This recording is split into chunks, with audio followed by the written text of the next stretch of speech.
ಎಲ್ಲ ಕಡೆ ವೀರುದೇ ಸುದ್ದಿ. ಹೈಕಮಾಂಡ್ ಅಲ್ಲೂ ವೀರು ಬಗ್ಗೆ ಮಾತಾಡ್ತಾ ಇದೆ.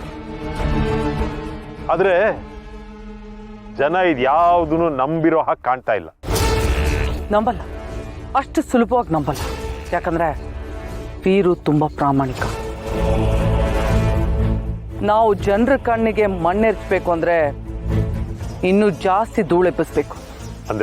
ಅಂದ್ರೆ ಸಾಕ್ಷಿ ಸಮೇತ ವೀರುನ ಸಿಕ್ಕಾಕ್ಸ್ಬೇಕು. ವೀರು ತಪ್ಪೇ ಮಾಡಿಲ್ಲ ಅಂದಮೇಲೆ ಸಾಕ್ಷಿ ಹೇಗ್ ಸಿಗತ್ತೆ? ಕ್ರಿಯೇಟ್ ಮಾಡ್ಬೇಕು ಸರ್. ತಪ್ಪು ಮಾಡದೆ ಇರೋದೇ ದೊಡ್ಡ ತಪ್ಪು ಅನ್ನೋ ಹಾಗೆ ಬಿಂಬಿಸ್ಬೇಕು. ನೀವು ಯೋಚನೆ ಮಾಡ್ಬೇಕು.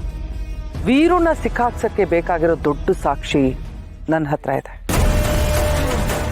ನಾನು ಅದನ್ನ ನಿಮಗೆ ಕೊಡ್ತೀನಿ. ಆದ್ರೆ ನನ್ನ ಹೆಸರು ಮಾತ್ರ ಎಲ್ಲೂ ಹೊರಗಡೆ ಬರಬಾರ್ದು. Don't you worry at all. ಈ ಬಲೆನ ಹೆಣ್ದಿರೋದೇ ನಾವಿಬ್ರು. ಯಾವುದೇ ಕಾರಣಕ್ಕೂ ನಮ್ಮಿಬ್ರು ಹೆಸರು ಆಚೆ ಬರೋದಿಲ್ಲ. ಹೌದು, ಅದೇನೋ ಸಾಕ್ಷಿ ಅಂದ್ರಲ್ಲ, ಏನದು? ಕೊಡ್ತೀನಿ, ಆದಷ್ಟು ಬೇಗ ಕೊಡ್ತೀನಿ.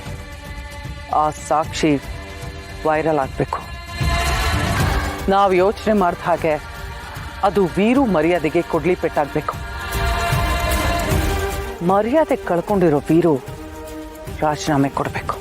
ನೀವು ಹೇಳ್ತಿರೋದು ಕೇಳಿದ್ರೆ ನನಗೆ ಗೊತ್ತಾಗ್ತಾ ಇದೆ ಅದು ಎಷ್ಟು ಸ್ಟ್ರಾಂಗ್ ಆಗಿರೋ ಎವಿಡೆನ್ಸ್ ಅಂತ. ಇದನ್ನ ಜನಗಳಿಗೆ ಯಾವಾಗ ತಲುಪಿಸ್ಬೇಕು, ಯಾವ ರೀತಿ ತಲುಪಿಸ್ಬೇಕು ಅನ್ನೋದ್ರ ಬಗ್ಗೆ ನಾನು ಯೋಚನೆ ಮಾಡ್ತೀನಿ. ಆದ್ರೆ ಆ ಸಾಕ್ಷಿನ ಆದಷ್ಟು ಬೇಗ ನನಗೆ ತಲುಪಿಸೋ ವ್ಯವಸ್ಥೆ ಮಾಡಿ. ಬರ್ತೀನಿ.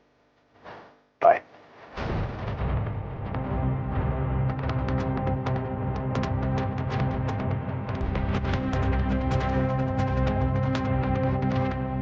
ವೀರು, ನೀನು ಈ ಸುಳಿಗೆ ಸಿಕ್ಕಾಕೊಂಡು ಮುಳುಗೋಗ್ತೀಯ.